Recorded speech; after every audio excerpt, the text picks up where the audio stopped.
School ছাত্রী সুমাইয়াকে আত্মহত্যায় প্ররোচনার অভিযোগে জড়িতদের বিচারের দাবিতে মানববন্ধন, বিক্ষোভ মিছিল ও প্রতিবাদ সমাবেশ অনুষ্ঠিত হয়েছে। এতে অংশ নেন নিহত সুমাইয়ার সহপাঠী, পরিবারের সদস্য ও স্থানীয় শতাধিক মানুষ। বিক্ষুব্ধ শিক্ষার্থীরা দ্রুত বিচার ও দোষীদের ফাঁসির দাবি জানান। জানা যায়, মাদারীপুরের শিবচর উপজেলার উদেমপুর অজিফা রবিউল্লাহ লাইসিয়াম উচ্চ বিদ্যালয়ের শিক্ষার্থীসহ বিভিন্ন শ্রেণী পেশার মানুষ মানববন্ধন শেষে বিক্ষোভ মিছিল বের করেন। মিছিলটি প্রধান সড়ক প্রদক্ষিণ করে স্থানীয় শহীদ মিনারে গিয়ে সমাবেশে মিলিত হয়।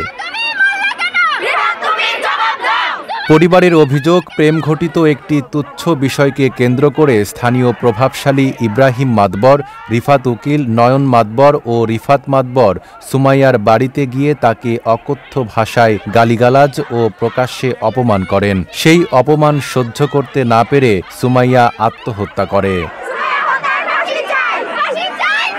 এদিকে সমাবেশে বক্তারা সুমাইয়াকে আত্মহত্যায় প্ররোচনা দেওয়া ব্যক্তিদের দ্রুত গ্রেপ্তার ও দৃষ্টান্তমূলক শাস্তির দাবি জানান।